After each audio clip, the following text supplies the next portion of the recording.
નમસ્કાર, the real story પોડકાસ્ટમાં ફરીથી આપનું હાર્દિક સ્વાગત છે. આજે આપણે એક નવા ગેસ્ટ સાથે એક નવા ટોપિક વિશે ચર્ચા કરીશું. આજની ભાગ દોડભરી જિંદગીમાં માણસના બોલેલા શબ્દો, સાહિત્યથી મળતી પ્રેરણા, સંસ્કારની અસર અને સાચું સ્વાસ્થ્ય, આ ચારેય આપણા જીવનને કેવી રીતે ઘડે છે, આ મહત્વના વિષય પર આપણે આજે ચર્ચા કરવાના છીએ ડોક્ટર મિહિર પટેલ સર જોડે. તો મિહિર પટેલ સર, તમારું ધ રિયલ સ્ટોરી પોડકાસ્ટમાં હાર્દિક સ્વાગત છે. મિહિર પટેલ સર, થોડુંક તમારા વિશે જણાવશો? જી, થેન્ક યુ સો મચ. સૌથી પહેલા તો હું તમારો આભાર પ્રગટ કરીશ કે તમે આ અવસર મને આપ્યો છે.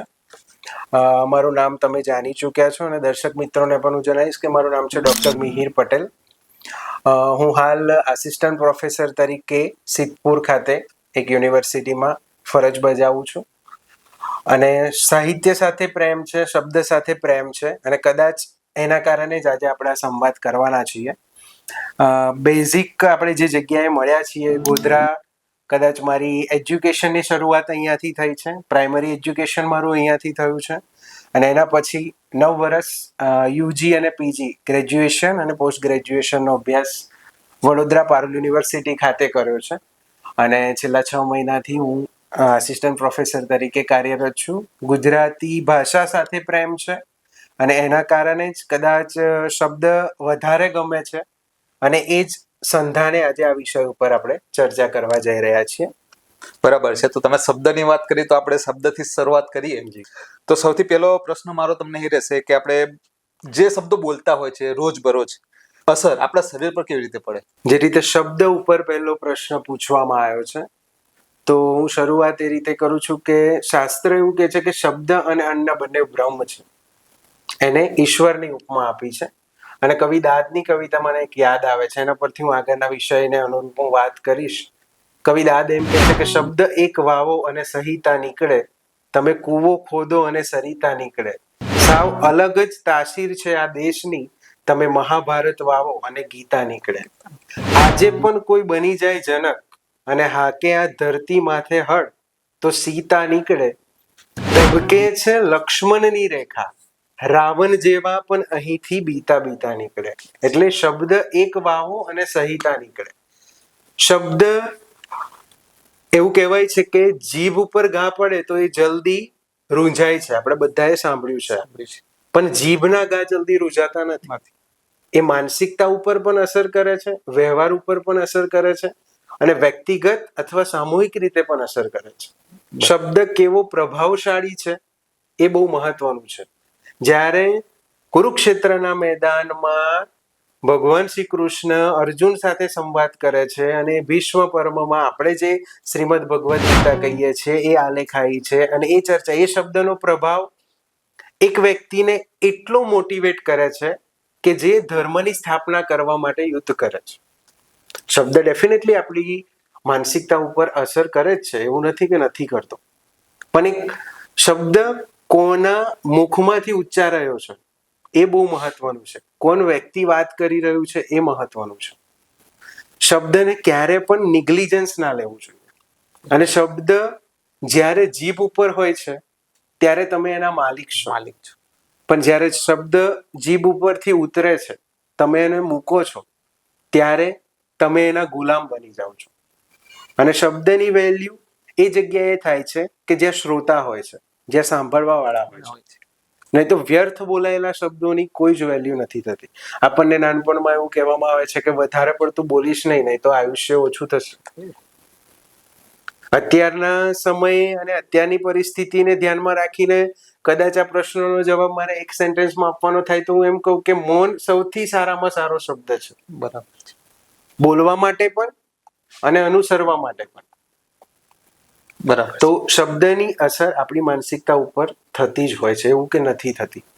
તમે કોઈને મોટિવેટ કરો છો. અમિતાભ બચ્ચન એવું વિચારે છે કે હું આ ઇન્ડસ્ટ્રીમાં સિલેક્શન નહીં થાય, હું આમાં આગળ નહીં વધું. આપણને આ બધી વાત બધાને ખબર છે, દર્શક મિત્રોને પણ કદાચ ખબર જ હશે.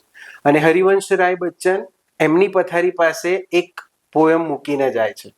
આપણે બધાને એ પંક્તિઓ યાદ છે કે લહેરો સે ડર કે નૌકા પાર નહીં હોતી, કોશિશ કરને વાલોं की કભી હાર નહીં હોતી.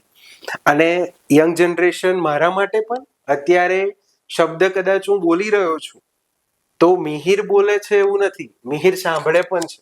બરાબર. એ અસર મિહિરના ઉપર પણ થાય છે. હરિવંશરાયની પંક્તિઓ હું મારા અત્યારે જે સ્ટુડન્ટો છે હું એમને પણ કહું છું.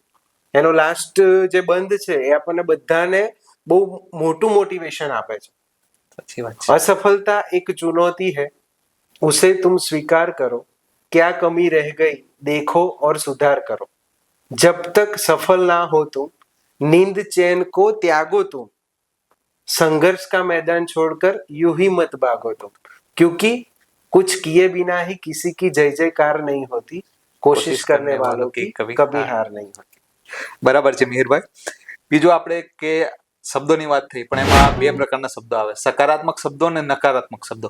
તો આ બે શબ્દોનું થોડુંક ડિસ્ક્રિપ્શનમાં મારે જાણવું હતું કે એમાં એનર્જી અને આપણી હેલ્થ પર શું અસર પડે, સકારાત્મક શબ્દો અને નકારાત્મક શબ્દોની. ડેફિનેટલી શબ્દની સકારાત્મક અને નકારાત્મક બંને અસરો થતી હોય છે. આમને હું ઉદાહરણ તરીકે જો તમારી સમક્ષ મૂકું તો એમાં એવું છે કે આપણને બધાને ખબર છે કે દ્રૌપદીજી બોલ્યા એના કારણે મહાભારત થયું.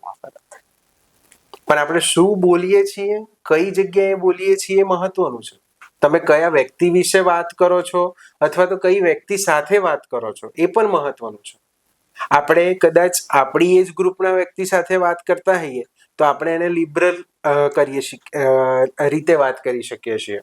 પણ જ્યારે આપણાથી મોટા હોય તો આપણને સંસ્કારોમાં શીખવાડ્યું છે ને કે એની સાથે નોર્મલ વાત કરવી જોઈએ, ડિસિપ્લિનમાં વાત કરવી જોઈએ, મર્યાદામાં વાત કરવી જોઈએ, રિસ્પેક્ટફુલી વાત કરવી જોઈએ. આ બધી મોરલ એથિક્સની વસ્તુઓ છે જે કદાચ મેં ક્યારની ચર્ચા થતી હતી ત્યારે પણ કહ્યું કે we are the last generation. જો આપણે આ વસ્તુને બીજી જનરેશનને ફોરવર્ડ કરવા માટે એક મીડિયા નહીં બનીએ તો આપણી જનરેશન આ વસ્તુ નથી સ્વીકારવાની અથવા તો એ એડપ્ટ નહીં કરે. કારણ કે અત્યારની જે જનરેશન આવે છે એ જનરેશન છે, આર્ટિફિશિયલ ઇન્ટેલિજન્સની જનરેશન છે. જ્યારે પાયાના જે સંસ્કારો છે, બહુ જૂની કહેવત છે કે જે ડિગ્રીઓ પાસે નથી મળતું એ પાઘડીમાં મળે છે. 100%. લોક યુનિવર્સિટીમાં જે શીખવા મળે છે એ કદાચ વિશ્વ યુનિવર્સિટીમાં ના મળે. અનુભવ એક અલગ વસ્તુ છે અને કોઠાસૂઝ એક અલગ વસ્તુ છે. પ્લસ શબ્દ તમારી ઉપર અસર કરે છે એ વ્યક્તિ પાસેથી તમે કઈ રીતે સાંભળો છો અને કોની પાસેથી સાંભળો એ મહત્વનું છે. કન્ટિન્યુઅસલી તમે શકુની વૃત્તિવાળા વ્યક્તિ પાસેથી શબ્દ સાંભળો છો, માર્ગદર્શન મેળવો છો. શબ્દ અલ્ટિમેટલી શું છે? શબ્દ અલ્ટિમેટલી આકાશનું સંતાન છે. આકાશ મહાભૂતને રિપ્રેઝેન્ટ કરે છે. અને શકુની વૃત્તિવાળા વ્યક્તિ પાસેથી તમે શબ્દ સાંભળવાની એક્સપેક્ટેશન રાખો છો અને તમે એવું માનો છો કે હું ધર્મનું હસ્તિનાપુરનું સિંહાસન મેળવી શકીશ. So it is next to impossible. તમારે ધર્મની સ્થાપના કરવી છે, તમારે હસ્તિનાપુરની ગાદી ઉપર બેસવું છે, તો તમારા માર્ગદર્શક અને તમે જેને સાંભળો છો એ ભગવાન કૃષ્ણ જ હોવા જોઈએ. 100% વાત સાચી. શબ્દ મહત્વનો છે પણ કઈ વ્યક્તિ પાસેથી નીકળે છે એ બહુ મહત્વનું છે. બરાબર છે. ધર્મક્ષેત્રે કુરુક્ષેત્રે સમવેતા યુયુત્સવ મામકાહી પાંડવાશ્ચૈવ કિમ કુર્વતી સંજય. આ ભગવદ્ ગીતાનો પ્રથમ શ્લોક છે. હું ઘણી બધી જગ્યાએ સંવાદ કરું છું ત્યાં આગળ આ મુખ્ય મુદ્દો કહું છું.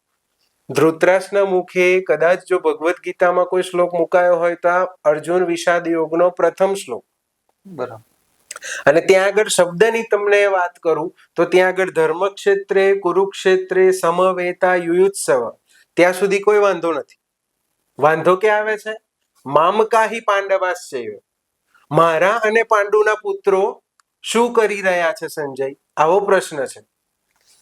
તમે મહાભારત અને રામાયણ બંનેને જો હું એક એક શબ્દમાં કહેવાનું સમજાવવાનો તો ના કહી શકું પણ સમજવાનો જો પ્રયત્ન કરું તો મારું અને તારું આ બે શબ્દો ઉપર બંને ગ્રંથો રચાયેલા છે. બરાબર. એસા કે આ માનસિકતા ઉપર રચાયેલા છે. જ્યાં મારું મારું અને મારું છે ત્યાં આગળ મહાભારત થવાની જ છે. 100% થાય છે. એ તમારી કરિયરની ફિલ્ડ હોય, એ તમારી સામાજિક કોઈ જગ્યા હોય કે તમારું પારિવારિક કુટુંબ હોય, પણ જે જગ્યાએ તારું તારું અને તારું શબ્દ છે ત્યાં આગળ નક્કી રામાયણ રચાશે અને ત્યાં આગળ રામ રાજ્યની સ્થાપના થશે. 100%.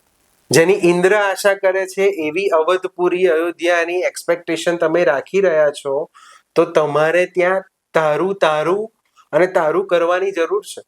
મને ગમતો શ્લોક છે કે તેન ત્યક્તેન ભુંજીતા.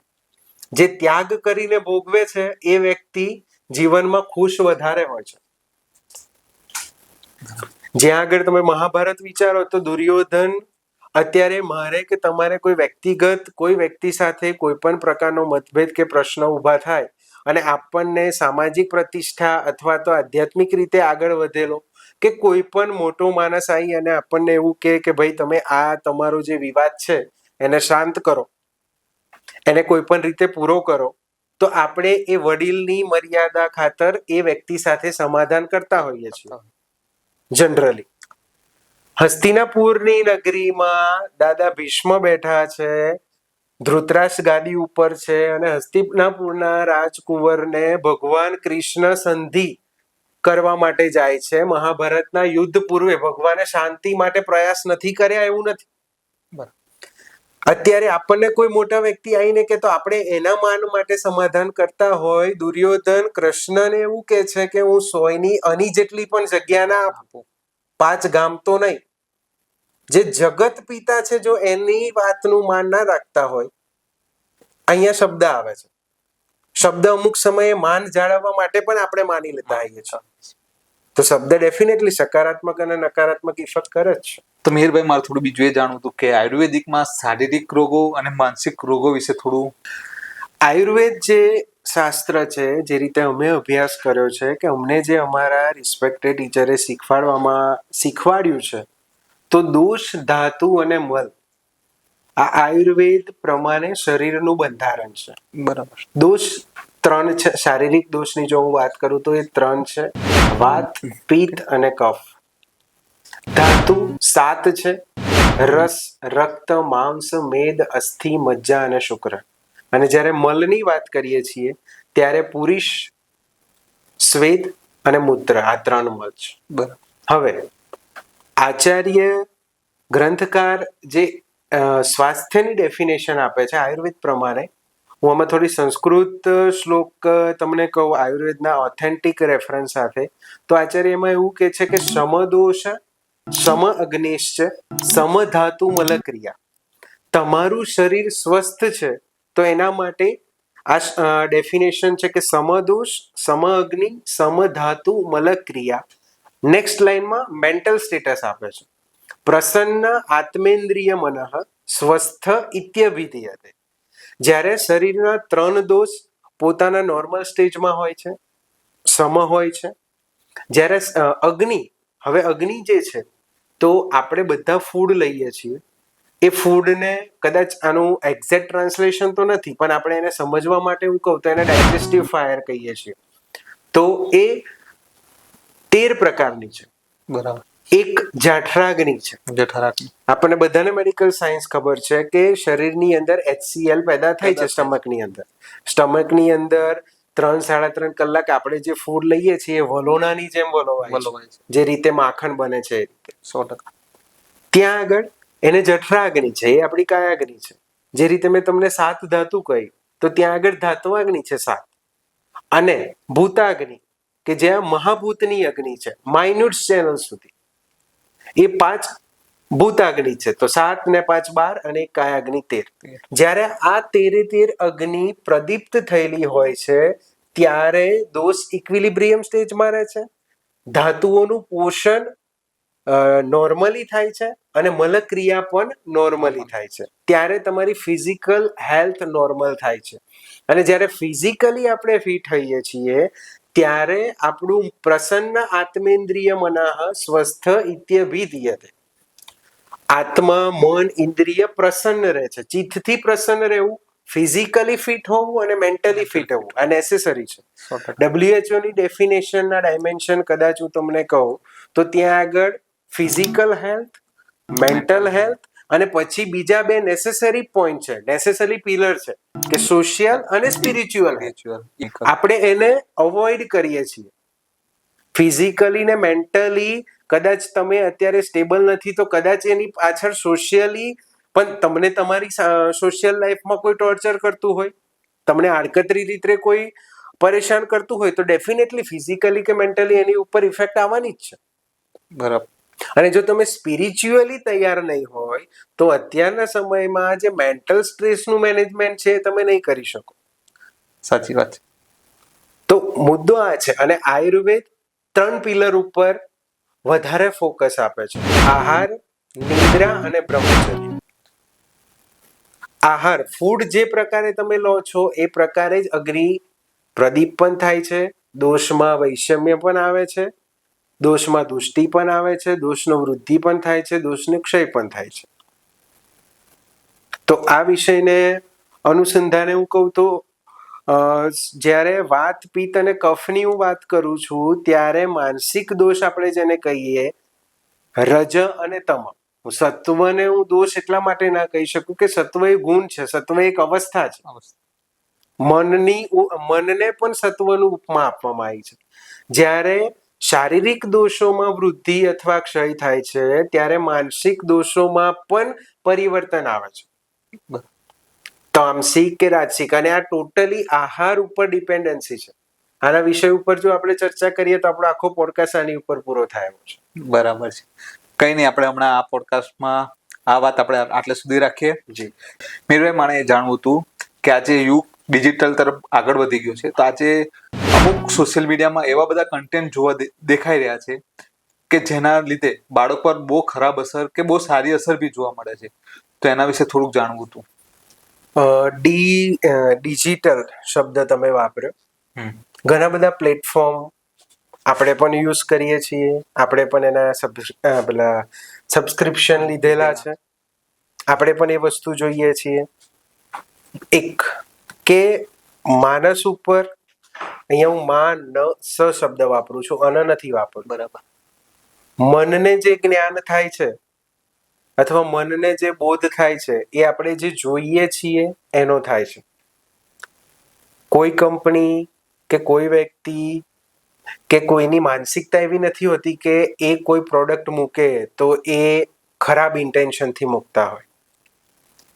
ઉદાહરણ તરીકે આપણી સામે આ કપ પડ્યા છે, તે કપને કઈ રીતે ઉપયોગમાં લેવા, એનો ઉપયોગ છે પાણી, કોફી કે ચા પીવા માટે, તો એનો ઉપયોગ એ જ થવો જોઈએ.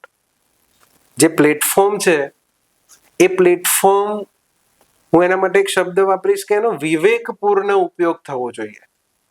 મેં એકવાર રોજિંદુ મને કોટ્સ લખવાની આદત છે, હું સોશિયલ મીડિયામાં મૂકતો હોઉં છું, કારણ એની પાછળ મૂકવાનું મારું એક જ ઇન્ટેન્શન છે કે મારી જે લખવાની હેબિટ છે એ છૂટી ના જાય.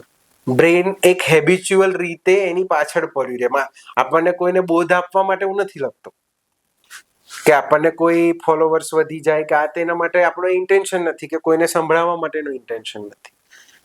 વિષય એ રહ્યો છે કે કોઈને એમાં મેં એક કોટ લખ્યો હતો કે અત્યારના જનરેશન સોશિયલ મીડિયાના અવિવેકપૂર્ણ ઉપયોગના કારણે 9 વર્ષનું બાળક રાતોરાત 19 વર્ષનું થઈ જાય છે. ઇન્ટરનેટની સેવાઓ મફતમાં મળે છે એનો અર્થ એ નથી કે એ આપણને એ નથી શીખવાડતું કે તમારે આમાં શું જોવું જોઈએ અને શું ના જોવું જોઈએ. ઘણી બધી સારી વસ્તુઓ છે. રિયલ સ્ટોરીના ટાઇટલ નીચે આપણે જે પોડકાસ્ટ કરી રહ્યા છીએ આ સર્ચ કરીને કોક જોશે તો મને એમ લાગે છે કે કોઈ એક વ્યક્તિની તો કંઈક માનસિકતામાં પરિવર્તન આવશે. 100% આવે. પણ તમારે સર્ચ જ બીજું કરવું છે, એની પાછળ રિસ્પોન્સિબલ કોણ છે? એ માણસ પોતે. અને બીજી વસ્તુ કે તમે, આદરણીય ગુણવંત શાહજીનું એક વાક્ય મને બહુ ગમે. એવું કહે છે કે તમે બાળકને સોનાની પેન વારસામાં આપો, પણ એ સોનાની પેનથી શું લખવું એની સમજણ નહીં આપો તો પરિણામ બહુ ભયંકર આવશે. તમે બાળકને 1.5 કે 2 લાખ રૂપિયાનો આઈફોન લઈને આપો છો તો રાત્રે 2 વાગ્યા પછી જાગીને દરેક પેરેન્ટ્સે જોવું જોઈએ કે એ અંદર સર્ચ શું કર્યો છે, એની ક્રોમની હિસ્ટ્રી તો જોવો, એની ઇન્સ્ટાગ્રામના પેજ તો જોવો કે કઈ આઈડીમાં કયા મેસેજ જઈ રહ્યા છે, કેવી આઈડીઓ ફોલો કરે છે. એક ઇન્સિડન્ટ હું તમારી જોડે શેર કરું. આમાં કોઈ બની બનાયેલી ઘટના નથી. સિદ્ધપુરમાં હું એક ઓટોમાં જઈ રહ્યો હતો કામ માટે. હું બેઠો, મારી બાજુમાં એક છોકરો બેઠો હતો. કદાચ એની ઉંમરનો હું અંદાજ લગાવું તો એ 11મા કે 12મા ધોરણમાં અભ્યાસ કરતો હશે.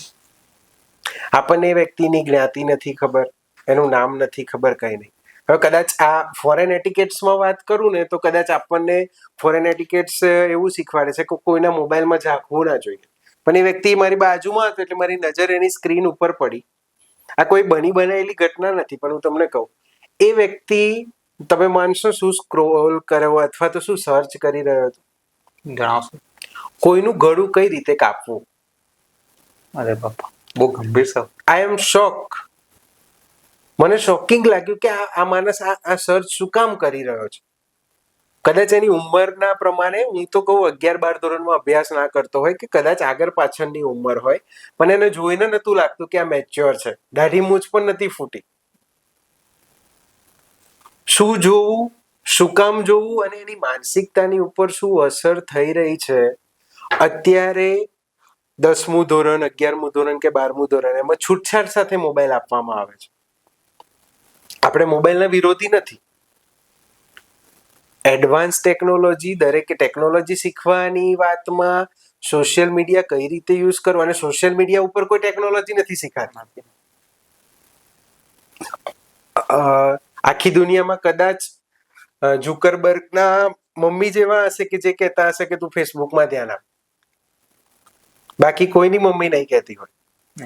અને હું મારા સ્ટુડન્ટોને પણ કહું છું, મેં પણ કોઈની પાસે સાંભળ્યું હતું કે તમે સતત કોલેજમાં અથવા તો સ્કૂલના સમયે તમારા મોબાઈલ ઉપર આમ કર્યા કરો છો, અર્થ કે સ્ક્રોલિંગ કર્યા કરો છો, તો જ્યારે તમે ઇન્ટરવ્યુ માટે જશો ને ત્યારે તમને આમ જ કરશે.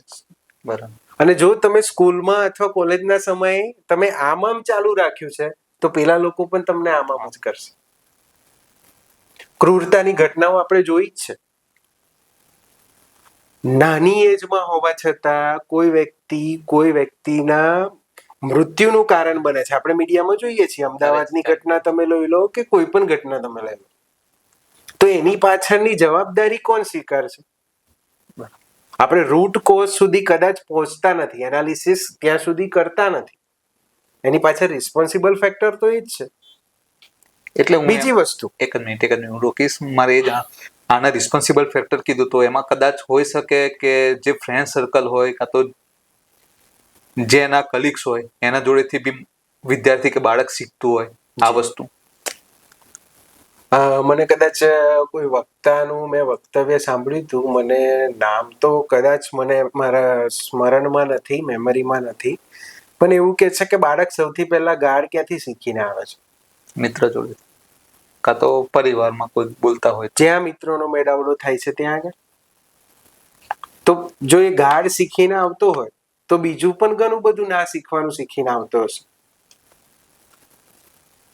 નક્કી તો નથી જ કે તમે જે રિયલ સ્ટોરી શૂટ કરી રહ્યા છો, તમને જો આ વિચાર આવ્યો છે તો બીજા 4 ફ્રેન્ડ સર્કલમાં જે લોકો હશે એમને પણ કંઈક તો વિચાર આવતા હશે ને. હું કોઈને મળ્યો નથી, પણ પોઝિટિવ કે નેગેટિવ વિચાર તો આવતા હશે. વિચાર આવ્યો છે, તમને આ પરિણામ મળ્યું છે, તમે આની ઉપર આગળ વધો છો, તેવી રીતના એ લોકો પણ એ વિચારમાં આગળ વધશે ને એમાં ઉમેરાતા જશે, સંડોવણી કરતા જશે ને, ઇન્વોલ્વ કરતા જશે. સોશિયલ મીડિયા કે કોઈ બીજા ડિજિટલ જે પ્લેટફોર્મ છે, ઓટીટી પ્લેટફોર્મ છે, એને જોવાની ના નથી, પણ એ જોયા પછી એની અંદર સારું અને ખરાબ શું છે એનું એનાલિસિસ કરીને કોણ આપશે? એની સમજણ કોણ આપશે? એ તો પોતાની જાતે નિર્ણય કરવાનો છે ને. અને પોતાની જાતે નિર્ણય ત્યારે કરી શકશે કે એના પેરેન્ટ્સે એને કદાચ એની ટ્રેનિંગ આપી હોય, કદાચ એના જે એજ્યુકેશનલ મેન્ટર છે, એના ટીચર છે, એમને કદાચ એમને એ વસ્તુ શીખવાડી હોય, અથવા તો એટલા માટે કહી રહ્યો છું કે અત્યારે એ વસ્તુઓ ઓછી થઈ ગઈ છે. હું મારી પોતાની વાત કરું, મને એમાં જરા પણ શરમ નથી. હું તુલસીની માળા હાથમાં પહેરીને ફરું છું અને કદાચ તિલક કરીને પૂજા પાઠ કરવાની મારી હેબિટ છે, કારણ કે મારા ગ્રાન્ડફાધરે મને એ શીખવાડી છે. હું જ્યારે નાનો હતો ત્યારથી મને એ શીખવાડતા હતા. અને એમને કદાચ મને મોરારી બાપુની કથા સંભળાવી છે, એટલે કદાચ મોરલ એથિક્સ એમને એ સમયે મારી અંદર નાખ્યા છે. હું આપ વખાણ કે જાત વખાણ કરવાનો માણસ જ નથી. અને આ તમારા માધ્યમથી હું એ કહી દઉં કે હું જ્યાં પણ ગયો હોય, જ્યાં પણ વ્યક્તિને મળ્યો હોય, મારા સંપર્કમાં જેટલા છે એમને પણ ખબર છે કે મેં ક્યારે એમની જોડે ડોક્ટર જેવો વ્યવહાર નથી રાખ્યો કે કઈ નહીં. હું એમ જ કહું છું કે માણસની રીતે તમે સમૃદ્ધ થાવ ને, બીજા વ્યક્તિને માણસની, ધ્રુવીલભાઈ અહીંયા બેઠા છો તો મારે ધ્રુવીલભાઈની આગળ શું પ્રિફિક્સ લાગે છે અથવા એમની પાછળ કેટલી ડિગ્રીઓ લખેલી છે, મારે એમની જોડે કોઈ મહત્વ નથી. ધ્રુવીલભાઈ હાર્ટથી મારી જોડે કેટલા કનેક્શનમાં આવે છે, મારા માટે એ નેસેસરી છે. આ મોરલ એથિક્સ, આ સ્પિરિચ્યુઆલિટી તમને આપશે. મારા ગ્રાન્ડફાધરે કદાચ મને જો પૂજ્ય મોરારી બાપુની કથા ના સંભળાવી હોત કે મને રોજ હનુમાન ચાલીસાના પાઠ કરવાનું ના કહ્યું હોત તો કદાચ મારી જોડે પણ ઘણા રસ્તા હતા. અને બીજી વસ્તુ કે મારા પેરેન્ટ્સે મારી ઉપર ટ્રસ્ટ કર્યો છે, તો મેં ટ્રસ્ટને પૂરેપૂરો, હું ઈશ્વરને પણ પ્રાર્થના કરું છું ત્યારે હું એમ કહું છું કે મારો એ ટ્રસ્ટ તું અકબંધ રાખજો. પેરેન્ટ્સ તમને ફેથફુલી અમદાવાદ, વડોદરા, રાજકોટ, સુરત, કોઈ પણ મેગા સિટીમાં મોકલે છે ભણાવવા માટે. હું મારા સ્ટુડન્ટોને પણ કહું છું કે તમે તમારા માટે ના ભણો ને તો તમારા માટે જે બે વ્યક્તિઓ મહેનત કરે છે એમના માટે તો ભણજો. મેડિકલના ક્ષેત્ર સાથે સંકળાયેલા છીએ એટલે કહું છું કે આપણને ખબર છે કે ખર્ચાઓ કઈ રીતે પૂરા થાય છે. અને જ્યારે પેરેન્ટ્સનો ખ્યાલ આવે ત્યારે તમે કોઈ પણ પ્રકારનું ડગલું ભરતા પહેલા મનમાં એકવાર વિચારો છો, પણ કયું ડગલું? સારું નહીં, ખરાબ. કોઈ પણ ખરાબ કામ કરતા મારું એવું દ્રઢપણે માનવું છે કે તમે કંઈ પણ કરવા જાઓ, આડું અવડું આપણે જેને કહીએ છીએ કે આમ ના કરવું જોઈએ એ કરવા જાઓ, સમાજ જેમાં તમને બદનામ કરે, સમાજ ઇન ધ સેન્સ કે સોસાયટી તમને બદનામ કરે, જ્યારે એવું પગલું તમે ભરવા જાઓ છો, બટ જો તમે સ્પિરિચ્યુઆલિટીથી કનેક્ટ થયેલા છો અને તમારી અંદર તમારા ગ્રાન્ડ પેરેન્ટ્સે કોઈ પણ પ્રકારના મોરલ એથિક્સ નાખ્યા છે, તો ડેફિનેટલી એ તમે પગલું ભરવા જશો ત્યારે એ આડા આવશે, આવશે અને આવશે. 3 વખત ત્રિસૂત્ર કરીને કહું છું. મીરભાઈ, આના પરથી કહી શકાય કે તમે જે તમારા બાપ દાદાએ જે તમને બધું શીખવાડ્યું એના પરથી કહી શકાય કે તમે એક આમ બાઉન્ડ્રી તમારે એક બનાવી દીધી છે કે જેને તમે ઓળંગી ના. એટલે આના પર બી થોડું કંઈક કહેવું હોય તો? બાઉન્ડ્રીની તમે વાત કરી ને તો મારું એવું માનવું છે કે બાઉન્ડ્રીની શબ્દનો આપણે કદાચ અનુવાદ કરીએ ને તો એ મર્યાદા. દરેક વ્યક્તિને પોતાની મર્યાદાઓ ખબર હોવી જોઈએ અને એનો અર્થ એ છે કે વ્યક્તિ માટે નહીં, તમે જો તમારી મર્યાદાઓ નક્કી કરીને રાખો છો ને તો એની અંદર આવતા કોઈ બીજો વ્યક્તિ પણ વિચારશે. મને કોઈ વ્યક્તિ આવી અને આ વ્યક્તિનું આવું થાય કે આનું આમ થાય, મને એ વસ્તુમાં જ રસ નથી. હું તૈયારીમાં આવી કોઈ મારી જોડે વાત કરે ને તો હું ઇરિટેટ થઈ જાઉં છું, મને ગુસ્સો જલ્દી આવી જાય છે કે તમે માણસ તરીકે જ્ઞાતિ છોડો. હું એમ કહું છું કે હું અત્યારે જાહેરમાં કહું છું, મારા ફેમિલીમાં પણ કહું છું કે ક્યારેય જ્ઞાતિવાદની માનસિકતા રાખવી નહીં. તળપદી ભાષામાં કદાચ તમારી સાથે વાત કરું ને તો હું 18 વર્ષનો રોટલો ખાઉં છું. 18 વર્ષના બાળકો અભ્યાસ કરે છે અને કદાચ એની માંથી સેલરી મને મળે છે, તો પછી જ્ઞાતિવાદ ક્યાં આવ્યો? મેડિકલ ફિલ્ડ સાથે આપણે સંકળાયેલા છીએ, આપણે હોસ્પિટલમાં હઈએ અને કોઈ વ્યક્તિને બ્લડની જરૂર પડે છે ત્યારે આપણે એની જ્ઞાતિ પૂછવા નથી રોકાતા. અને જ્ઞાતિનું જ હોય તો આપણે એવું જ રાખવું જોઈએ ને કે તમે તમારી જ્ઞાતિના ડોક્ટર જોડે જ દવા કરાવો, તમારી જ જ્ઞાતિના જે પેશન્ટ હોય એના જ બ્લડ તમે લો જ્યારે તમારી રિક્વાયરમેન્ટ હોય ત્યારે. તમે જય શ્રી રામ શબ્દ બોલો છો કે જય સિયારામ બોલો છો કે જે પણ ભગવાનનું નામ લો છો, કદાચ એનું નામ લો છો તો એના મોરલ એથિક્સ પણ તમારી અંદર આવવા જોઈએ. અત્યારની જનરેશન, હું અને તમે બધા કદાચ જય શ્રી રામ બોલીએ છીએ, હું આ રામ લખાઈને પૂજ્ય મોરારી બાપુએ હાથે લખી દીધું છે, મેં એને પરમનન્ટ કરાવી દીધું. પણ જો રામ લખીને ફરીએ અને જો રામની મર્યાદા તમારી અંદર નથી તો મારા જેવો નગુનો કોઈ નહીં હોય. વાત સાચી. મેં તમને એમ કહ્યું કે મોરલ એથિક્સ આડા આવતા હોય છે, મને ઘણી બધી જગ્યાએ આડા આવ્યા છે. એવું તો છે જ નહીં. મારું એવું સેન્ટેન્સ છે, કદાચ મેં વિચારેલું છે, મને સુઝાડેલું છે અને કદાચ આમાં આપણે આજે પોડકાસ્ટ કરીએ છીએ તો એની અંદર કદાચ કોમેન્ટો પણ આવશે, કારણ કે ક્રિટિક્સ તો ફ્રીમાં મળે છે, ફ્રીમાં મળે છે. એમને ક્યાં કઈ કરવું. રિયલ સ્ટોરીની ટીમે કેટલી મહેનત કરી છે, કે આપણે કઈ રીતે આયોજન કર્યું છે, એમને તો જોવું ને. એમને તો શું કે ફ્રીનું વાઈફાઈ છે, ફ્રીનું નેટ છે, કોમેન્ટ કરી દો જે આવી. કદાચ મારી પણ- કોમેન્ટ વાયરલ થઈ ગઈ એ બાને હા. કરતા હોય, એમને તો ક્યાં એવું હોય છે. વાયરલ જ થવું છે તો વાયરલ તો ઇન્ફેક્શન હોય છે. એ જ ને. રામ મર્યાદામાં રહેલો પ્રેમ છે. રામ શબ્દ અથવા ભગવાન રામની કદાચ વાત કરીએ ને તો રામ મર્યાદામાં રહેલો પ્રેમ છે. અને કૃષ્ણની વાત કરીએ ને ત્યારે પ્રેમમાં રહેલી મર્યાદા કૃષ્ણ છે. અરે વાહ. આ શબ્દો આગળ અને પાછળ થાય છે ને, પણ એની અંદરની ભૂમિકાઓ, એની અંદરના ચરિત્રો, કદાચ તમે તમારા ઘરમાં જેની પણ આરાધના કરતા હોય અથવા તમને જેનો પણ ફેથ હોય, તમે એ મોરલ એથિક્સ અથવા તો એ લાક્ષણિકતાઓ અથવા તો એ ગુણધર્મો તમારી અંદર નથી લાવતા, તો મને એવું લાગે છે કે કદાચ હજુ તમારી ભક્તિ અથવા તમારી આરાધનામાં કચાશ છે. તમે જય શ્રી રામ બોલો છો તો ડેફિનેટલી તમને મર્યાદાપૂર્વક કોઈની સાથે વાત કરતા આવડવું જોઈએ, વર્તન કરતા આવડવું જોઈએ, વ્યવહાર કરતા આવડવો જોઈએ.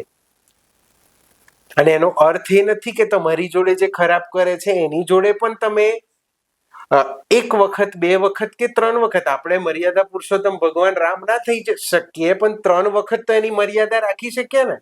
પછી હાથે આપણા છે, ધનુષ બાણ આપણું છે. તમે શબ્દથી ચલાવો, તમે હાથથી ચલાવો. હું હિંસાને પ્રમોટ નથી કરતો, પણ કદાચ સમય એવો છે કે જો તમે સતત સીધા ચાલો તો સીધા ઝાડવા પહેલા કપાય છે. બરાબર. કદાચ વ્યક્તિ તમને શારીરિક રીતે હાનિ નથી પહોંચાડતો તો એ તમને માનસિક રીતે હાનિ પહોંચાડશે. આપણે જે હેલ્થના ડાયમેન્શન નક્કી કર્યા છે તે તમને કદાચ સામાજિક રીતે હાનિ પહોંચાડશે.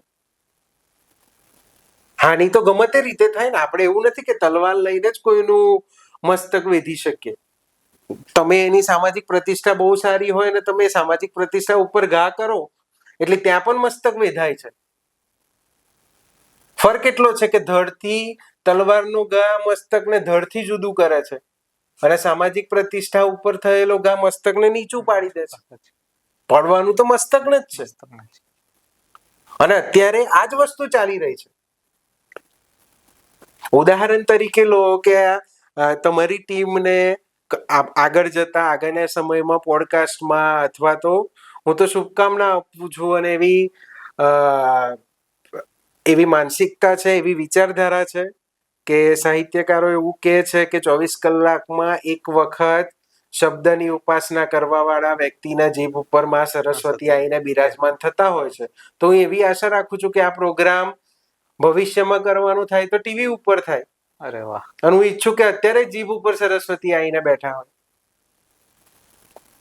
પણ એ સમયે ત્યાં સુધી તમે પહોંચશો કે ત્યાં આગળ તમે જોજો કે તમારી ઉપર કેટલા તલવારના ઘા આવે છે.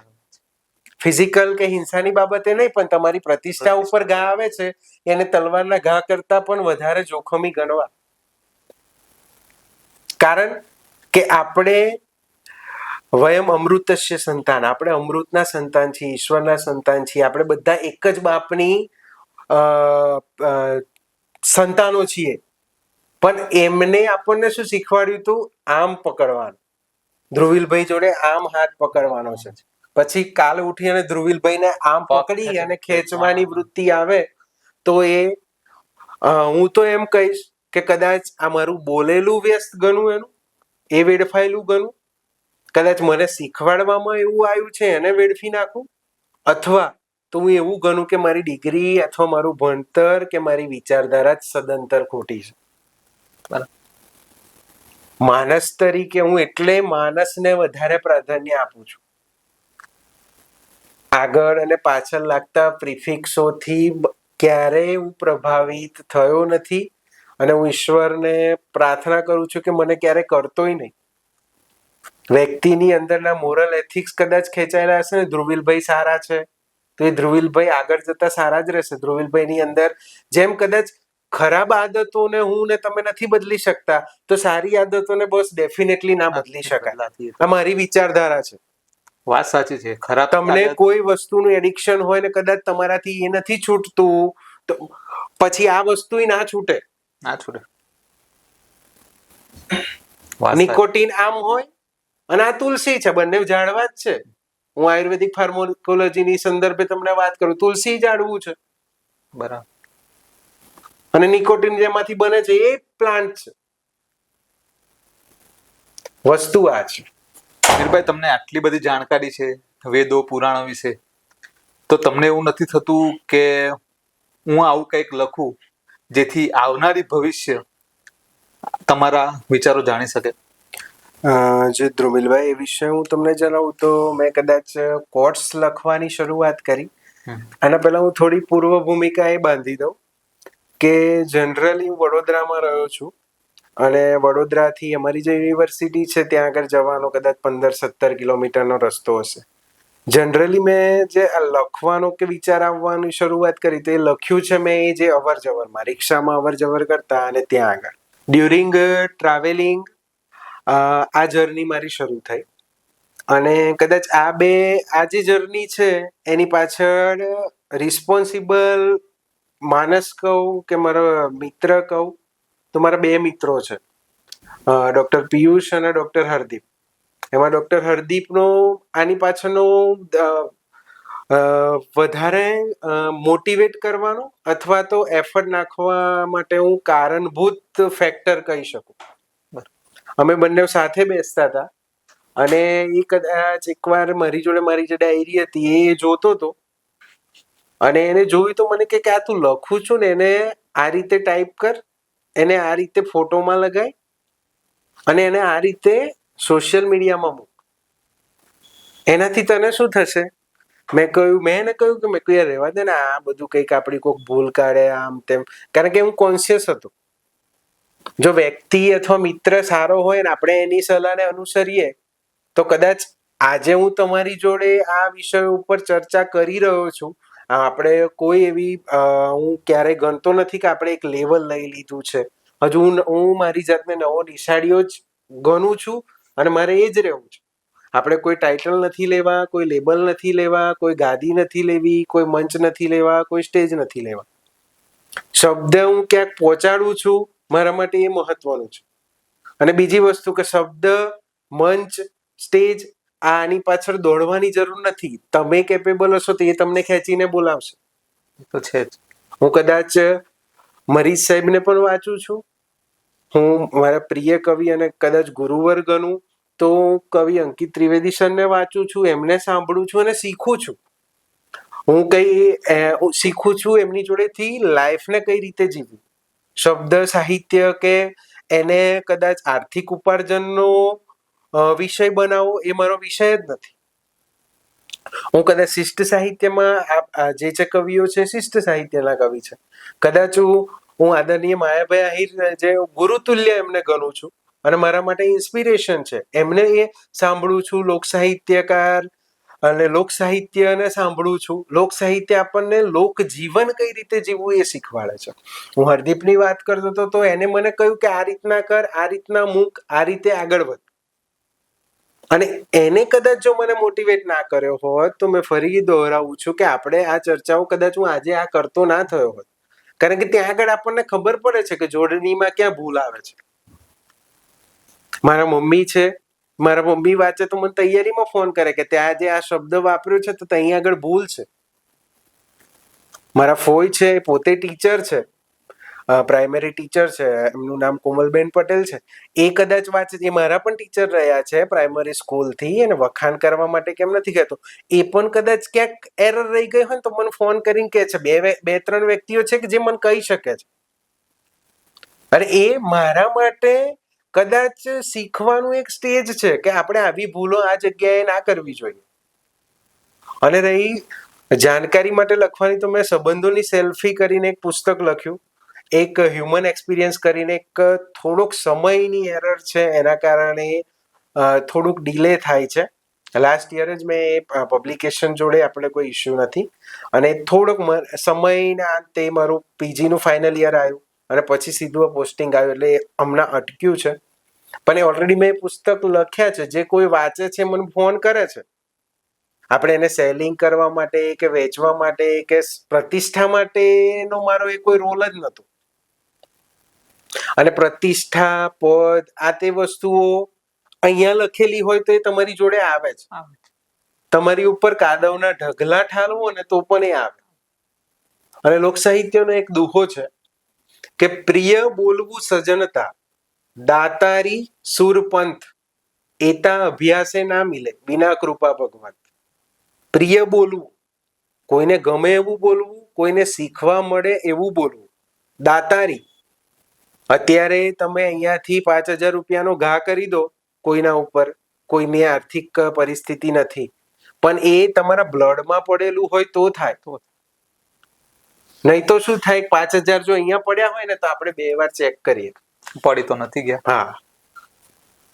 અને સુરતા, સુરવીરતા, અત્યારે કદાચ યુદ્ધ નથી થતા, અત્યારે કદાચ ધીંગાણા નથી થતા, પણ આપણને જે સમયે થયા છે ત્યારે દરેક વ્યક્તિ શૂરવીરતા માટે તૈયાર નહોતા. તો મેં ઓલરેડી સંબંધોની સેલ્ફી કરીને એક પુસ્તક લખ્યું છે, મૂક્યું છે, વાંચે પણ છે, પ્રતિસાદ પણ આવે છે. અને ડેલી મેં આગળ શરૂઆત કરી ત્યારે પણ હું કોટ્સ, પહેલા પોએટ્રી લખી, પણ પોએટ્રીમાં હજુ હું શીખું છું. ગઝલ લખવી એના બંધારણ છે. મેં સમય ના મળે તો એના યુટ્યુબ ઉપર કે આ તે જે આદરણીય શિક્ષક ગણ જેને કહેવાય કે જે ગુજરાતી વ્યાકરણ શીખવાડે છે, હું અત્યારે પણ સમય મળે ત્યારે ચોપડો અને પેન લઈને ક્લાસમાં જેમ બેસતો હોય એમ શીખું છું. ક્યાં ગુરુ આવે, ક્યાં લઘુ આવે, મતલા કોને કહેવાય, મક્તા કોને કહેવાય, આ જરૂરી છે. શીખ્યા વગર એમાં ના જઈ શકાય. એટલે મેં થોડા સમયથી એ કદાચ જે મેં ગઝલો લખી છે, શીખતા શીખતા લખી છે, એ મારા બંધ ડાયરીમાં જ રાખી છે. એ હજુ ક્યાંય રિલીઝ નથી કરી, ક્યાંય કોઈ જગ્યાએ નથી. પણ કોટ્સ હું ડેલી લખીને મૂકું છું. અને એની નીચે મારું આપણે જે ગુડ મોર્નિંગ ને વોટ્સએપ ઉપર મેસેજ આવે છે એની રીતના હું નીચે, આપણે ભગવાન રામના ફોલોવર છીએ તો આપણે એવું લખીએ છીએ કે જય સિયારામ, પણ એની પાછળ લખવાનો મારો ઇન્ટેન્શન એવો છે કે તમને આ ગમે તો પણ જય સિયારામ, અને તમને ના ગમે તો પણ જય સિયારામ. આપણને એની કઈ લેવા દેવા જ નથી. અને બીજું કે મારી કન્સિસ્ટન્સી, મારી એકાગ્રતા અથવા તો મારી ડિસિપ્લિન લખવાની બાબતે જળવાયેલી રહે. સવારે એ અમુક સમયે અપડાઉન ચાલે છે, એમાં સવારે નહીં તો સાંજે પણ લખી તો દઉં છું, કદાચ મુકાય ના તો પણ. તો મેં જેમ કહ્યું કે હળદી પાણી પાછળ જવાબદાર છે. અને ડેફિનેટલી તમે સજેશન આપ્યું છે તો આની ઉપરની ક્યાંક ક્યાંક એક મારી અંદર એક મનમાં મથામણ ચાલે છે કે હું આધુનિકતા અને આ બધી બાબતોને સાથે લઈને કંઈક લખું. તો હું ડેફિનેટલી રિયલ હીરોના ટીમને, રિયલ સ્ટોરી, રિયલ હીરોની સ્ટોરી એને આભારી માનીશ. અને કદાચ હું કંઈક આમાં લખીશ, ભગવાન એવું મને સુજાડે એવી હું આજના સમયે પ્રાર્થના કરું છું. બહુ જલ્દી લખાશે એવી અમારા તરફથી તમને. Thank you so much. Mihirbhai, તમે આયુર્વેદિકમાં માસ્ટર કર્યું છે, તો મારે બીજું એ જાણવું હતું કે આયુર્વેદિક અનુસાર આપણે ગર્ભ સંસ્કારનું મહત્વ શું હોય? જી, ગર્ભ સંસ્કાર, આપણે સનાતન સંસ્કૃતિ પ્રમાણે 16 સંસ્કારનું વર્ણન કરવામાં આવ્યું છે. પણ કદાચ અત્યારના સમયને હું જવાબદારીપૂર્વક કહું તો આપણને એમાંથી એક જ સંસ્કારની ખબર છે, અને જે આપણે કરીએ છીએ એ છે અંતિમ. કદાચ આ રીલ્સનું એમ ટ્રેન્ડિંગ થયું છે એટલે મેં પણ જોવામાં આવ્યું છે કે અન્નપ્રાશન સંસ્કારની રીલ્સો વાયરલ વધારે થાય છે. નાનું બાળક જન્મે છે ત્યારે 3 ટ્રાઇમેસ્ટર આવે છે, આપણને બધાને ખબર છે. 9 મહિના અને 7 દિવસનો જેસ્ટેશનલ પીરિયડ છે કે જેની અંદર બાળક માતાના ગર્ભમાં રહે છે. અને જ્યાંથી એ ચેતન થાય છે, કે જ્યાંથી એ પ્રતિભાવો સમજે છે, અથવા પ્રતિભાવો સમજે છે એવો શબ્દ હું કદાચ ના વાપરી શકું, પણ બહારની દુનિયાના પ્રતિભાવો બાળક સુધી પહોંચે છે. અને એની ઇફેક્ટ એના ગ્રોથ અને ડેવલપમેન્ટ ઉપર ફિઝિકલી અને મેન્ટલી પડતી હોય છે.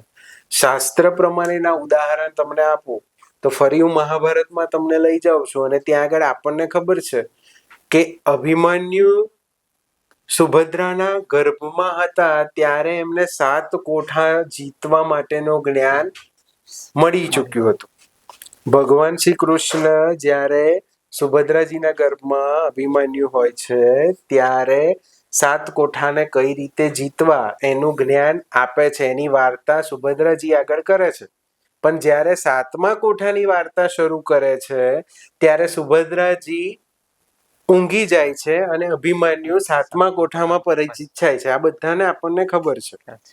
અને જ્યારે અભિમન્યુજીને યુદ્ધમાં પરાજિત થયેલા અથવા મૃત્યુ શૈયા ઉપર સૂતેલા જોવે છે ત્યારે સુભદ્રાજી રુદન કરે છે અને ભગવાન કૃષ્ણને કહે છે કે કૃષ્ણ કેમ આવું થયું, કેમ આવું થયું, કેમ આવું થયું? ત્યારે ભગવાન કૃષ્ણ એવું કહે છે કે સુભદ્રાજી, હું તને જ્યારે 7 કોઠાની વાત કરતો હતો ત્યારે તે 6 કોઠા સુધી મારી વાત બરોબર સાંભળી અને જ્યારે 6 કોઠા સુધી મારી વાત બરોબર સાંભળી અને જ્યારે હું 7મા કોઠાની શરૂઆત કરી એ સમયે તમને નિંદર આવી ગઈ, એનું આ પરિણામ છે.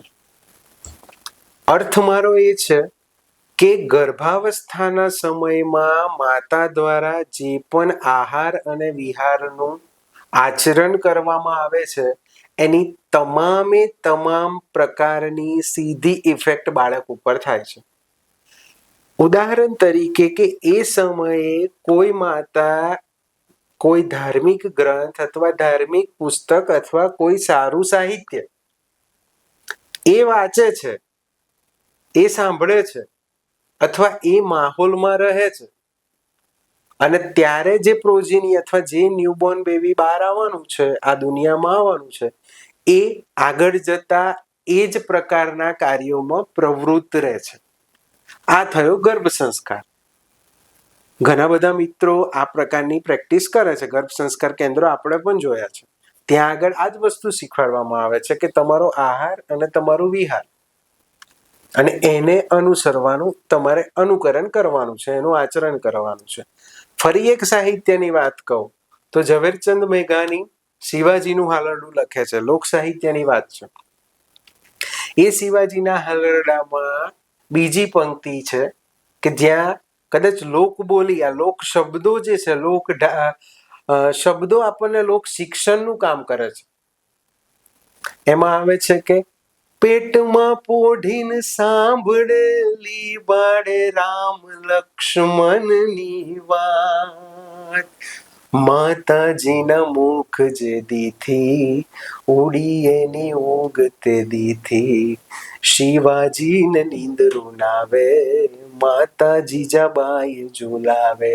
આજે પેટમાં પોઢીને સાંભળી છે, ઇટ ઇઝ અ ગર્ભ સંસ્કાર. હું સાદી ભાષામાં અર્થ કરું તો તમે તમારા બાળકના સમયગાળામાં શું કરો છો, કઈ પ્રકારનું આચરણ કરો છો, એ જ સીધી ઇફેક્ટ એની અંદર આવવાની છે.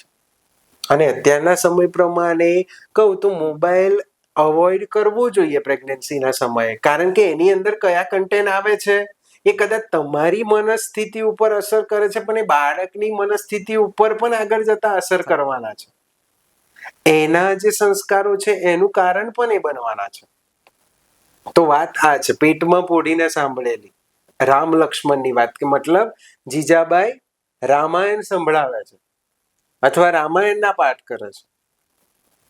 અને એ જ વાતને કદાચ હું કન્ટિન્યુએશનમાં આગળ લઉં તો તમે ધનકુખ જીજાબાઈની જ્યાં શિવાજી જન્મ્યા હતા તલવાર કેરી ધાર પર, જેને હિન્દુ ધર્મ રાખ્યા હતા, એ શિવાજી તલવારની ધાર ઉપર હિન્દુ ધર્મને બચાવવા માટે આપણા માટે યુદ્ધ કરે છે, આ ભારત વર્ષ માટે યુદ્ધ કરે છે. કારણ કે રામ અને લક્ષ્મણના રામાયણના સંસ્કારો માતાએ આપ્યા છે. તો હું કદાચ એવું કહી શકું કે માતા પ્રાઇમ ફેક્ટર છે અથવા ઇમ્પોર્ટન્ટ ફેક્ટર છે બાળકના સર્વાંગી વિકાસ માટે. શિક્ષણ અને કેળવણી, આ બે શબ્દો મને બહુ ગમે છે. આપણે બધાને ખબર છે કે એક બિલાડી જાડી એને પહેરી સાડી, સાડી પહેરી ફરવા ગઈ, તળાવમાં એ તરવા ગઈ, તળાવમાં હતો મગર, બિલાડીને આયા ચક્કર, સાડીનો છેડો છૂટી ગયો, મગરના મોંમાં આવી ગયો અને મગર બિલાડીને ખાઈ ગયો. આ શિક્ષણ છે. આ કોઈ બાળક બોલે છે, એના સર કે એના મેડમે એને શીખવાડ્યું છે, તો આને હું શિક્ષણ કદાચ કન્સિડર કરું. પણ કેળવણી શું છે?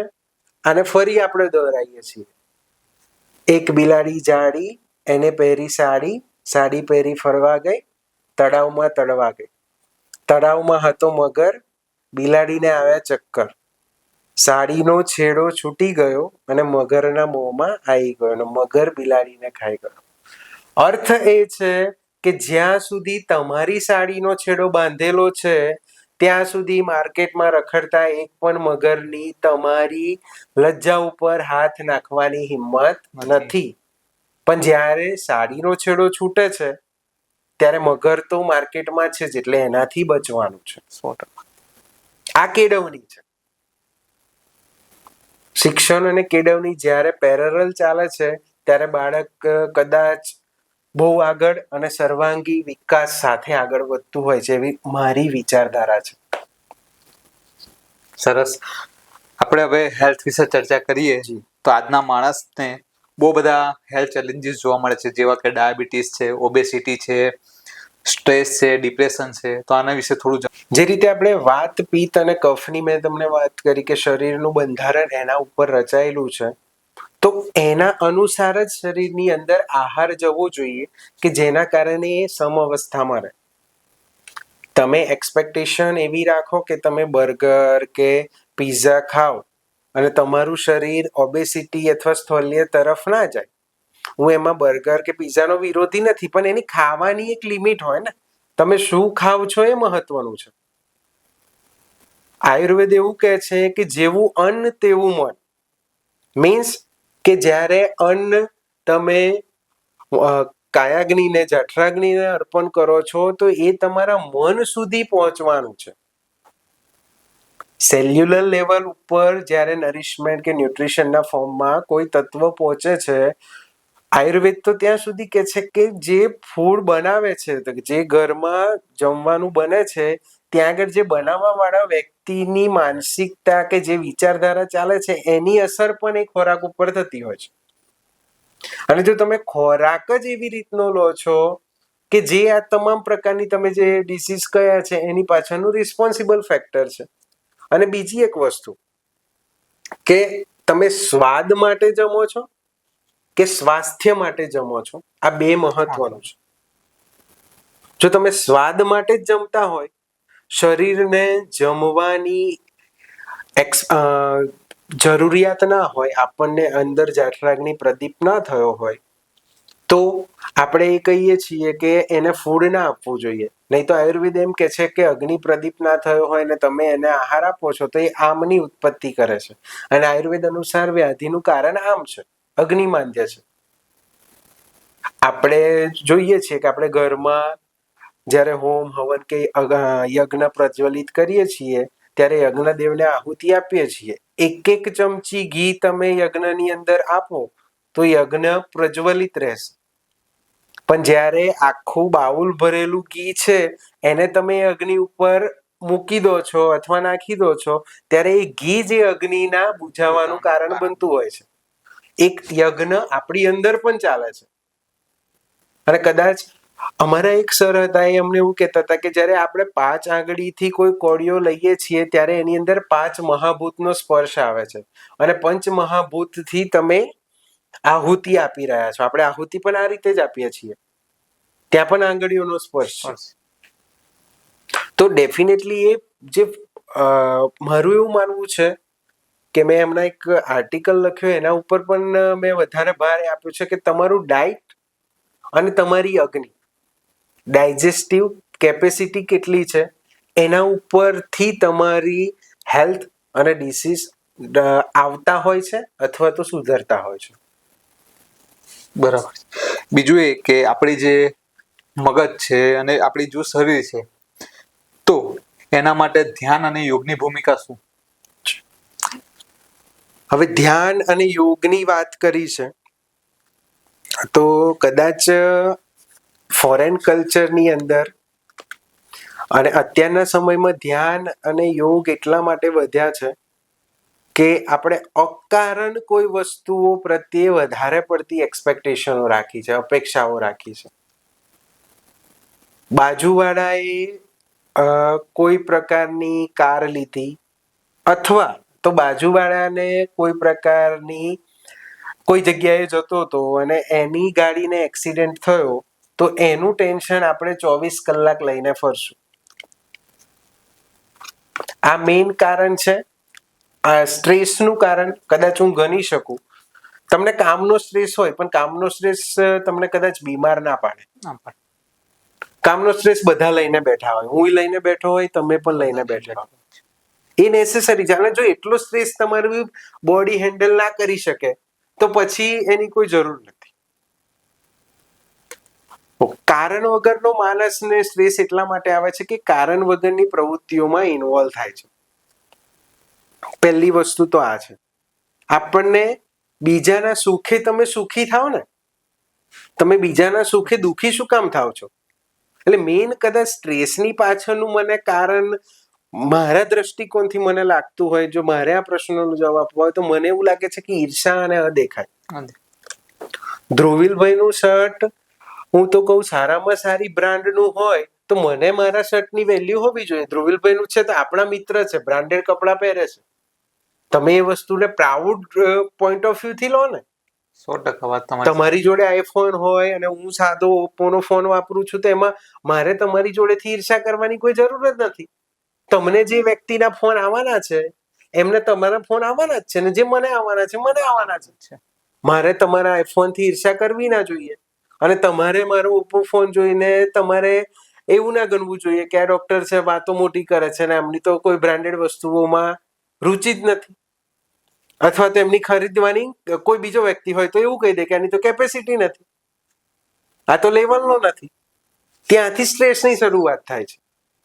અને કદાચ હું ભગવદ્ ગીતાના એક શ્લોકને વધારે અહીંયા કોટ કરું, તો બીજા અધ્યાયમાં એવું કહે છે કે સિદ્ધ અસિદ્ધયો સમો ભૂત્વા સમત્વમ યોગ ઉચ્યતે. જે સિદ્ધિ અને અસિદ્ધિમાં, સુખ અને દુઃખમાં, સારા અને ખરાબમાં, જાહેરમાં કે એકલામાં, ત્યાં આગળ સમઅવસ્થા કેળવે છે, એ માણસ યોગ કરી શકે છે.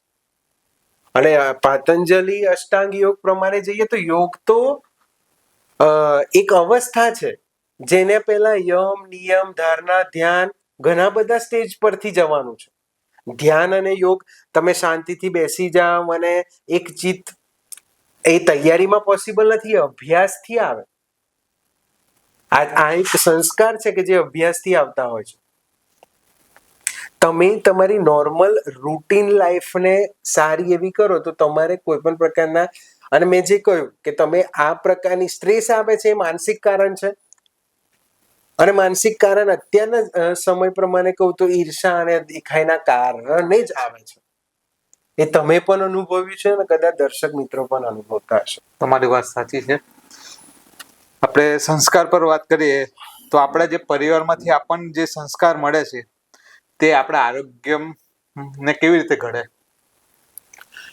પરિવારમાંથી આપણને જે પણ વસ્તુ શીખવાડવામાં આવે, એ કદાચ એની પાછળના આપણને ઓથેન્ટિક પ્રૂફ નથી હોતા, પણ એ ક્યાંક ને ક્યાંક કોઈની કોઈ રીતે કામ કરતા હોય છે. જેમ મેં તમને કહ્યું કે મારા ગ્રાન્ડફાધરે મને આ પૂજા કરતા શીખવાડ્યું, હનુમાન ચાલીસા શીખવાડ્યું, પણ આપણને ખબર નથી પડતી કે એ વાઇબ્રેશન એ સમયે આપણને કઈ રીતે કામ કરતા હોય છે.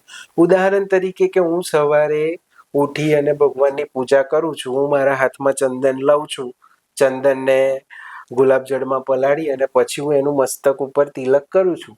પણ એની પાછળનું હું આજથી 5 વર્ષ પહેલા કારણ નહોતો જાણતો, 5-7 વર્ષ પહેલા. પણ જ્યારે અત્યારે હું કહું છું, આપણે દર્શકોમાં પણ ઘણા વિષયો ઉપર જાણતા હશે કે શરીરની અંદરના 7 ચક્રો છે: મૂલાધાર, સ્વાધિષ્ઠાન, મણિપુર, અનાહત, વિશુદ્ધ અને આજ્ઞા. જ્યારે આજ્ઞા ચક્રને તમે સ્પર્શ કરો છો તો એ જાગૃતિનું પ્રતીક છે. તો એ બેઝિકલી બોડીની ઉપર કામ કરે છે. અને આ કોને શીખવાડ્યું? આ સંસ્કારના વેમાં મારી જોડે આવ્યું ને. હવે અત્યારના સાયન્સ પ્રમાણે રહો તો કે ADHD ના અથવા તો હાઇપર એક્ટિવ પેશન્ટ, આપણે મેડિકલ સાયન્સ જોડે સંકળાયેલા છીએ, તો એ પેશન્ટને ફોરેન કલ્ચરમાં અથવા ફોરેનના ડોક્ટરો એવી એડવાઇસ કરે છે કે ચેન્ટિંગ મંત્ર, આયુર્વેદ મંત્ર, હોમ, જપ, હવન, આ બધી વસ્તુઓ પણ આયુર્વેદમાં ટ્રીટમેન્ટ પોઈન્ટ ઓફ વ્યૂથી વર્ણવેલી છે. હવે જ્યારે ફોરેનમાં એમ કે છે કે તમે ચેન્ટિંગ મંત્ર કરો, અથવા તો આપણે એક જોયું કે ફિડજેટ સ્પિનર, એક સમય પહેલા બહુ વચ્ચે ટ્રેન્ડિંગ spinner આવતું કે છે. બધા જે સ્પિનર થી રમતા હતા. એકચ્યુઅલી ADHD ના પેશન્ટોને એડવાઇસ કરવામાં આવે છે કે ત્યાં આગળ ધ્યાન કેન્દ્રિત કરે. પણ જ્યારે તમે કોઈ પણ પ્રકારની રુદ્રાક્ષ કે ચંદનની માળા લઈ અને મંત્ર જપો છો, અથવા તો માળા તમારી આંગળીઓથી ફરે છે, એનો અર્થ એ છે કે તમારું બ્રેન ત્યાં કોન્સન્ટ્રેટ થાય છે, તમારા વાઇબ્રેશન એકાગ્ર ચિત્ત તરફ જાય છે. આ બધા વિષયો યોગ સાધનાથી સંકળાયેલા વ્યક્તિઓ વધારે સારી રીતે સમજી શકશે. મને જે ઉપર છેલ્લું મને જેટલી ખબર છે, હું એ વિષય ઉપર તમને વાત. ચેન્ટિંગ મંત્ર કે છે ને, એ લોકોને એની અંદર રિઝલ્ટ આવે છે. બેઝિકલી એ કન્સેપ્ટ તો આપણો છે. મંત્ર, હોમ, જપ એ આપણા વિષયો છે. આપણે ભારતીય તરીકે એની ઉપર પ્રાઉડ લઈ શકીએ. આપણે જ નથી કરતા. Sorry to say this, but મને એમ કહેશો કે કદાચ અત્યારે ટ્રેન્ડિંગ આવ્યો છે તો કેટલાના ઘરમાં શ્રીમદ ભગવદ્ ગીતા અથવા તો રામચરિત માનસ તુલસીદાસજીનું છે?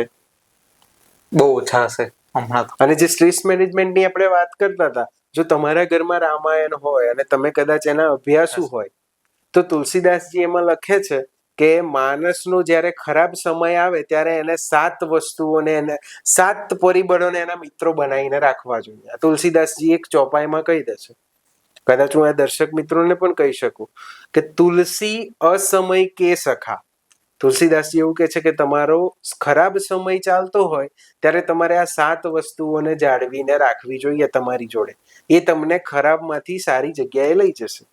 તુલસી અસમય કે સખા, ધીરજ, ધર્મ, વિવેક, સત સાહિત્ય, રઘુવીર ભક્તિ અને રામ ભરોસો એક. આ તુલસીદાસજી બહુ સરળ ભાષામાં કહી દે છે. અને આપણે જોઈએ તો આપણને, તમે કોઈની જોડે કાઉન્સેલિંગ કરવા માટે પણ જાઓ, તમે ડિપ્રેસ હોય, તમે કોઈ રીતે હાઇપર એક્ટિવ હોય, તો એ તમને આ જ વસ્તુઓ એડવાઇસ કરશે. શું કહેશે? ધીરજ રાખો, પેશન્ટ રાખો, ધર્મ, સત્યને પકડી રાખો. ધર્મ મતલબ કે તમે સાચા છો તો તમે તમારી જગ્યા ઉપર ઉભા રહો. તમે ધીરજ રાખો, ધીરજ, ધર્મ, વિવેક. પછી જ્યારે આપણે સમય ખરાબ ચાલતો હોય ને, એ સમયે આપણે કોઈ પણને કંઈ પણ કહી દેતા હોઈએ છીએ. બરાબર. વિવેક, કયો વિવેક? વાણીનો વિવેક, વ્યવહારનો વિવેક, વર્તનનો વિવેક. સત સાહિત્ય, એ સમયે તમે શું કરો? તો કોઈ સારું સાહિત્ય વાંચો અથવા કોઈ સારી સાહિત્યની વાતોને સાંભળો. રઘુવીર ભક્તિ, તમે જે પણ આરાધ્યને માનતા હોય એનું સ્મરણ કરો અથવા એની ભક્તિમાં ઇન્વોલ્વ થાઓ. એની જે પણ પ્રવૃત્તિ ચાલતી હોય એમાં તમે ઇન્વોલ્વ થાવ, ધાર્મિક પ્રવૃત્તિમાં. એકલું નહીં કે તમે કોઈ જગ્યાએ જઈને મંદિરમાં જઈને બેસી જાઓ, બાવા થઈ જાઓ. સાધુ થવું, બાવા થવું, આ પુણ્યશાળી આત્માઓ હોય એ થઈ શકે. મારા તમારા જેવા નોર્મલ વ્યક્તિઓને આપણે માણસ બનાયા છે. આપણે માણસ બનીને જ ભગવાન જોડે પાછા જઈએ તોય બહુ છે. આપણને અપગ્રેડ થવા માટે આપ્યું હતું એક સ્ટેજ. એવું કે છે, આપણે સાંભળ્યું છે કે 84 લાખ યોનિમાં જીવ ફરે છે ત્યારે મનુષ્ય શરીર મળતું હોય છે. ભારતીય ફિલોસોફી એવું કે છે. તો આપણે 84 લાખ જગ્યાએ આટા મારીને આવ્યા છીએ. અને અત્યારે હું અને તમે ક્યાંક ને ક્યાંક શું કરી રહ્યા છીએ, અથવા તો આપણને જે સાંભળવાના છે એ લોકો પણ શું કરી રહ્યા છે, એની કદાચ હું 26 વર્ષે સમજુ છું તો કદાચ ને કોઈને 62 કે 70 વર્ષે પણ આ વસ્તુની ખબર નહીં હોય. આના પછીની આવતીકાલ નહીં, આપણે અહીંયાથી આ સ્ટુડિયોની બહાર નીકળશું અને આપણને એની ખબર નથી કે શું આપણી જોડે ઘટના ઘટવાની છે. તો તમે અત્યારે કોઈને પણ કોઈની પણ રીતે પછાડવા નડવું, આ પ્રવૃત્તિમાં જ ઇન્વોલ્વ છો અને તમે એક્સપેક્ટેશન રાખો છો કે તમારો ગ્રોથ થાય કોઈ પણ રીતે, so it is not possible. અને મને બહુ ગમતું કોટેશન છે આદરણીય ગાંધી બાપુનું, be the change that you want to see in the world.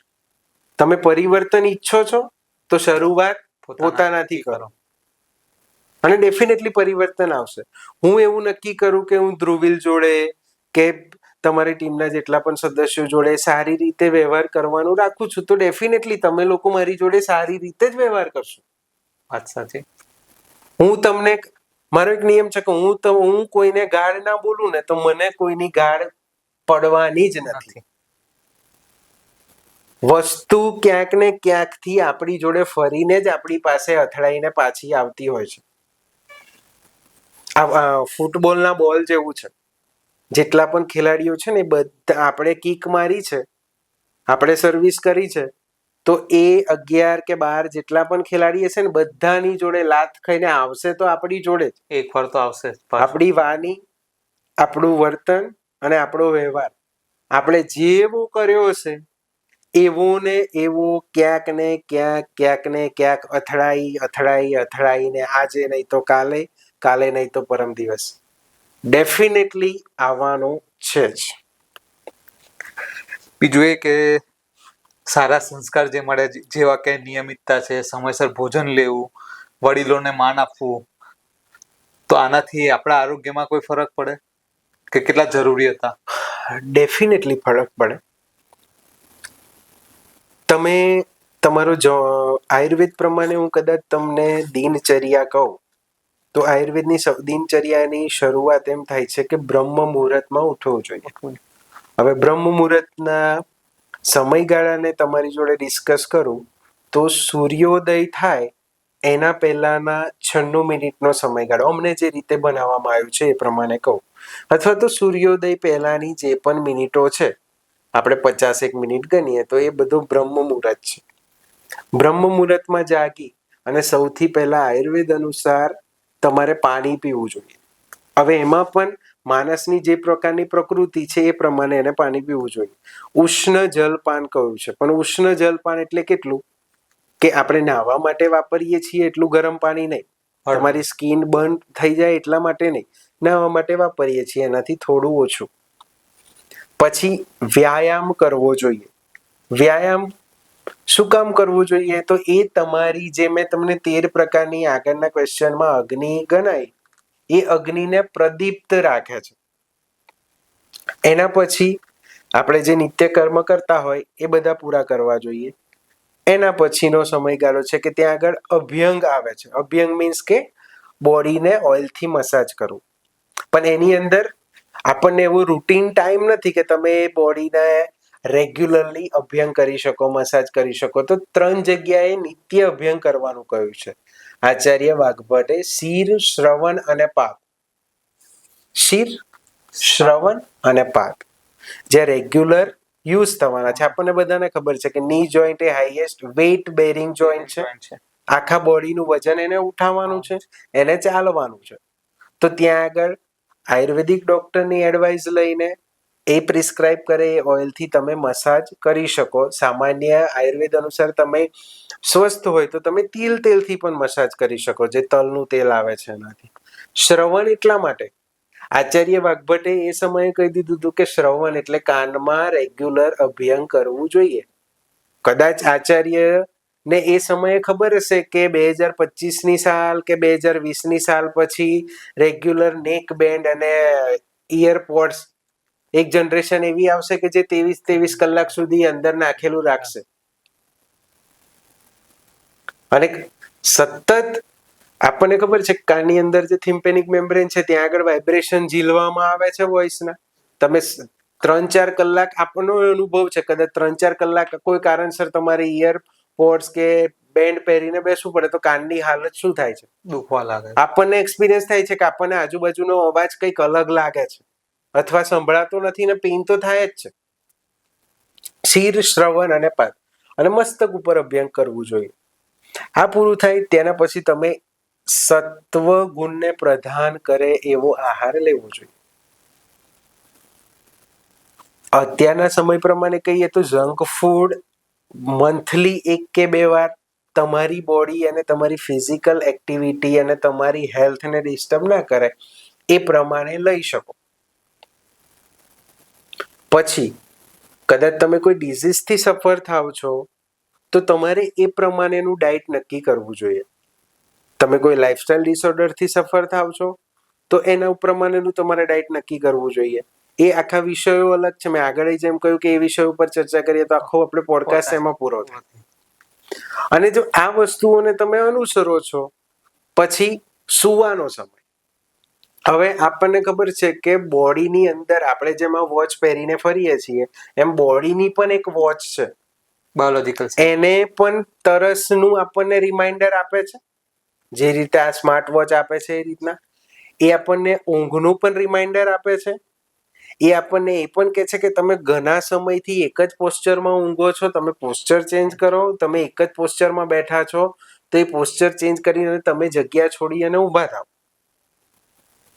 એ રીતના બોડી પણ કહે છે. જ્યારે આપણે એ વિષયો અને એ કમાન્ડને એક્સેપ્ટ નથી કરતા ત્યારે અંદરની સિસ્ટમમાં ચેન્જીસ આવે છે અને એ લાઇફસ્ટાઇલ ડિસઓર્ડર અથવા તો બીજા ડિઝીઝનું કારણ બનતું હોય છે. આપણને ઓછામાં ઓછી એજ પ્રમાણે ગણીએ તો મારી કે તમારી કે આપણી જે આખી ટીમ જે અહીંયા છે એમની એજ પ્રમાણે ગણીએ તો આપણને 6 થી 7 કલાકની ઊંઘ ડેફિનેટલી લેવી જ જોઈએ. હવે 6 થી 7 કલાકની ઊંઘ મતલબ એવું નહીં કે તમે 12 કે 1 વાગે ઊંઘો અને સવારે 8 કે 9 વાગે ઉઠો. તમે રૂટીન ટાઈમમાં જરૂર નથી અને તમે વહેલા સૂઈ જાઓ છો. અને બીજી વસ્તુ કે 7 કલાકનું આપણે એલાર્મ મૂકીને સૂઈ જઈએ છીએ તો એની અંદર પણ એક કન્સેપ્ટ છે કે ક્વોલિટી સ્લીપ કેટલા કલાક આવી. હવે તો આપણી જોડે આ ટેકનોલોજી અને મશીનો છે કે જે આપણને કહે છે કે તમે જે 7 કલાક ઊંઘ્યા એની અંદર તમને તો 3.5 કલાક જ ઊંઘ આવી છે. શરીર માટે આયુર્વેદમાં આહારને જેટલું પ્રાધાન્ય આપ્યું છે એવું મારું વાંચન અથવા મારો અભ્યાસ કહે છે કે નિંદ્રાને પણ એટલું જ મહત્વ આપ્યું છે. અને બીજી વસ્તુ કે એક ત્રીજો પોઈન્ટ મેં ત્રીજો પિલર કહ્યું કે બ્રહ્મચર્ય. હવે રહી બ્રહ્મચર્યની વાત તો એને એકલા સેક્સ્યુઅલ ફેક્ટર સાથે સરખામણી કરવી એ કદાચ મને થોડું અચૂકતું લાગે છે. કારણ કે બ્રહ્મચર્ય આવે છે ત્યારે શું ના જોવું અને શું જોવું ત્યાં આગળ આંખોનું બ્રહ્મચર્ય જળવાય છે. આપણને શું સૂંઘવું અને શું ના સૂંઘવું ત્યાં આગળ નાકનું બ્રહ્મચર્ય સચવાય છે. શું સાંભળવું અને શું ના સાંભળવું ત્યાં આગળ કાનનું. અને જીભ ઉપર કઈ વસ્તુ મૂકવી અને કઈ ના મૂકવી ત્યાં આગળ જીભનું બ્રહ્મચર્ય સચવાય છે. અને કઈ વસ્તુઓને સ્પર્શ કરવું અને કઈ વસ્તુઓને આપણા સુધી સ્પર્શ કરાવવી. હું ફિઝિકલ વસ્તુઓની એકલી વાત નથી કરતો. સ્પિરિચ્યુઅલ કોઈની ટીકા નિંદા કે કટાક્ષને પણ કદાચ તમારી સ્કિનનો સ્પર્શ ના થવો જોઈએ. ત્યાં આગળ પણ આપણું એ બ્રહ્મચર્ય જળવાય છે ત્યારે આપણી માનસિક શાંતિ માં ખલેલ નથી પહોંચતી. બરાબર. તો 3 પિલરને તમે સ્ટ્રોંગ કરીને રાખો તો હેલ્થના ફેક્ટરમાં અથવા તો શરીર અથવા માનસિકતામાં કોઈ પણ પ્રકારની ડિઝીઝ કન્ડિશન ડિસ્ટર્બ કરી શકતી નથી અથવા તો ઉત્પન્ન થતી નથી. અને બીજી વસ્તુ છે કે શરીરને રૂટીનમાં રાખવું જોઈએ. આ વસ્તુ થશે, આમ થઈ જશે, તેમ થઈ જશે, આવા ભયના કારણે મેન્ટલ સ્ટ્રેસ ડેવલપ ના થાય એનું પણ એક ધ્યાન રાખવું જોઈએ. મારું એક ઓબ્ઝર્વેશન એ છે કે આપણે વસ્તુઓ વિશે સાંભળી અને વધારે સ્ટ્રેસ લઈ જઈએ છીએ અને કદાચ એ પણ એક ડિસીઝનું કારણ બનતું હોય છે. આવું મારું એક ઓબ્ઝર્વેશન છે. મીરભાઈ, તમારી જોડે વાતો કરી, ચર્ચા કરી, મને પણ તમારી જોડે વાત કરીને મજા આવી. તો તમે દર્શક મિત્રોને કઈ કહેવા માંગશો, જણાવવા માંગશો? જે હું ચોક્કસ કહીશ એના પહેલા હું તમારી જે આખી ટીમ છે એમનો હું હૃદયપૂર્વક આભાર માનું છું કે મને આ અવસર આપ્યો. કારણ કે મને એક શેર યાદ આવે છે, 2 પંક્તિઓ યાદ આવે છે કે કોણ અહીં ભલાને પૂછે છે, કોણ અહીં બુરાને પૂછે છે. મતલબથી છે મતલબ બધાને, નહીતર કોણ અહીં ખરાને પૂછે છે. આ તો સ્વાર્થ ઝુકાવે છે મને અને તમને, નહીતર કોણ આજે અહીં ખુદાને પૂછે છે. વાહ. આજના દિવસે સવારે મને જીગરનો કોલ આવ્યો અને જીગરે મને આવી રીતના વાત કરી. મેં કહ્યું વાંધો નહીં, કરીએ. કોઈ પ્રી પ્લાનિંગ આનું નહોતું, આપણે કોઈ સ્ક્રિપ્ટ લઈને નથી બેઠા. હું પણ આપણે બિઝી શિડ્યુલ, તમે બિઝી શિડ્યુલમાં હતા, બધા જ મેડિકલ ફિલ્ડ વાળા છીએ, બધા પોતાના કામમાં વ્યસ્ત હતા. અને આજે ધ રિયલ હીરોઝની જે ટીમ છે, રિયલ સ્ટોરીની જે ટીમ છે, એમનો હું આભાર માનીશ કે મને આ વિષય ઉપર વાર્તાલાપ કરવાનો મોકો આપ્યો. અને મને જે શીખવા મળ્યું છે, જે વ્યક્તિઓ સાથેથી શીખ્યો છું, રહ્યો છું, અનુભવ્યું છે, કદાચ મારી ઉંમર નાની છે પણ મને અનુભવો થોડા વધારે છે, એના કારણે હું કદાચ આ વિષય ઉપર બોલી શકું છું. આયુર્વેદનો વિદ્યાર્થી છું, આજે પણ છું, ભલે હું આસિસ્ટન્ટ પ્રોફેસરની ફરજમાં બજાવું છું, તો પણ મને કે શીખવાની કે જાણવાની આદત છે એના કારણે. તો આ વિષયોને અનુસંધાને જે પણ બોલ્યો છું એ મારી જાણકારી પ્રમાણે બોલ્યો છું. કદાચ કોઈને આમાં ક્યાંય કાળું અવળું ખરાબ લાગ્યું હોય તો આની અંદર ક્ષમા પણ હું એની માંગી લઉં છું. અને મને એવો દ્રઢ વિશ્વાસ છે, મને અસ્તિત્વ ઉપર વિશ્વાસ છે, ભગવાન ઉપર વિશ્વાસ છે કે ડેફિનેટલી આપણો જે આ સંવાદ જે પણ વ્યક્તિ સાંભળશે એમાંથી ડેફિનેટલી કંઈક ને કંઈક નવું શીખીને જશે. મને મારા ભગવાન ઉપર એટલો વિશ્વાસ છે. અને હું તમને પણ શુભેચ્છાઓ આપું છું કે તમે આ માધ્યમથી આપણને મેડિકલ ફિલ્ડમાં મોકલ્યા છે, એટલે સેવાનો તો આપણો વિષય છે જ. અને એ ભગવાને આપણને ચૂઝ કરીને મોકલ્યા છે, આપણે એમાં ડાયરેક્ટ કૂદકાઈ નથી માર્યા. પણ આ જે તમે વહેંચી રહ્યા છો, અલગ અલગ વ્યક્તિઓને બોલાવી અને એમના વિશે ચર્ચાઓ કરીને ક્યાંક ને ક્યાંક તમે 100 જણનું ટોળું લો તો ત્યાં આગળ 4 વ્યક્તિ તો એવા હોય છે કે જેને તમારા શબ્દો સીધા અસર કરે છે. આની ઉપર વ્યંગ કરવા વાળા પણ હશે, કટાક્ષ કરવા વાળા પણ હશે અને અનુસરવા વાળા પણ હશે. આપણે અનુસરવા વાળાને ધ્યાનમાં રાખીએ. અને હું અઢળક શુભેચ્છાઓ આપું છું કે તમારો આ જે પોડકાસ્ટનો પ્રયાસ છે એ નિરંતર દિવસે ઉર્ધ્વ ગતિમાં રહે, પ્રગતિમાં રહે. અને હું ઈશ્વરને પ્રાર્થના કરીશ કે આવી નવી પ્રવૃત્તિ સાથે તમે સંકળાયેલા રહો. અને ફરી એકવાર હું તમારી આખી ટીમનો અને ખાસ કરીને જીગરનો આભાર માનું છું. થેન્ક યુ સો મચ મીરભાઈ, પોડકાસ્ટમાં આવવા બદલ. ધ રિયલ સ્ટોરી પોડકાસ્ટ આપણે અહીંયા અંત કરીએ છીએ.